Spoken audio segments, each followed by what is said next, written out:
पश्चिम ओडिशा आमर कलाटा भिने आमर सुलह कला जेनटा कि सुलह सुलह विशिष्ट सुलह कला आमर तीसी जेनटा कि आमर प्राचीन कालू रही जाइए आईछे इतरे आमर गोटे कला होचे जे बांध कला झुंटी कला इटा गोटे है झुंटी जेनटा बांध कला सेटे ई सुलह कला भितरे आमर जेन थिला आगरू इहादे सेटा धीरे धीरे लुकी जाऊे विभिन्न काव्य कविता मानकू लिखुछे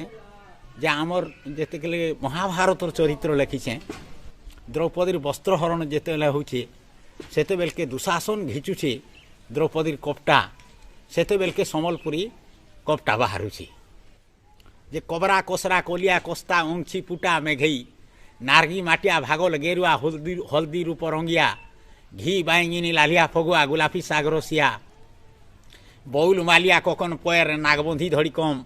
गुंचा गारिया सकटा पोरिया पर्दा फूल पदम धमना धड़िया चंदन कुरिया 10 फूल परा बना देउली कपटा देहे जाक बुटा कुले आछी घन घना घिचे दुशासन कुष्णा बसन केते रंग बिरंगिया हेले याने घिचुसे से आने होउचे गुरही उल्टिया घिची घिची करी हेला कथा बिथा फेकरे मारे धसी पर्वत लेखे कपटा गदालानो तार हाथ संबलपुरी कपटा केभुनु तैयारी हेलानो एटा कही नहीं होए केन आदिम कालू केन मानधाता उमलू होइछे जे तार लेखा पढ़ा किछि नहीं न मनुष्य नंगला होतला कोचा शिकार खाउतला गछे सुतला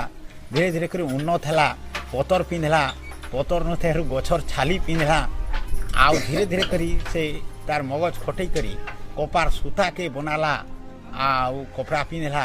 देहरु धीरे धीरे करी और सुंदर डिजाइन करी करी जेतेल के बनाला फूल पकाला सेती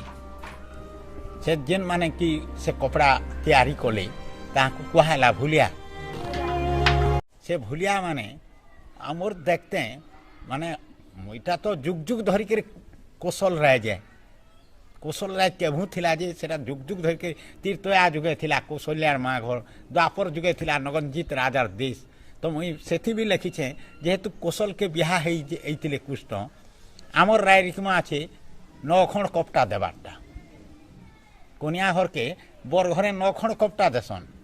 पहला द्वार मारन कपटा देसन गुड़ चूरा कपटा देसन मायसार कपटा देसन आयसार कपटा देसन आ काकी सार बड़ी सार देसन ता पिन्हई नबाटा गुटे अलगा कपटा तापरे घोसियन के देबाटा से जेतेले खटी जीवा घोसियन भाईजी गाँव सेवा करथला ताके कपटा खणे फल काटा गुटे देबार दिके पड़सी तो कुष्ट महापुर काहार काहार लागे काय काय कपटा आइन थिले सेटा भी लिखी छे मुई संबलपुरी कपटा पिन्हई नबाटा बना लुगा सेटा उच्चा दर्जार जमीदार गोतिया घर झी माने जेते से नकल बाहरबाटा इटा काल हिला आर का करी लोग 1000 टका दे कर घिनबे 100 टका देले तो छपा साड़ी गुटे पिन्ही पकौछन से किस्मतटा भारी जाउची तो धीरे धीरे करी कलार पतन हो जाउची तेणु ई कला के आमे बचाबार के पड़ा कांजी वाली ई कला होउची हमर पृथ्वी विख्यात कला है।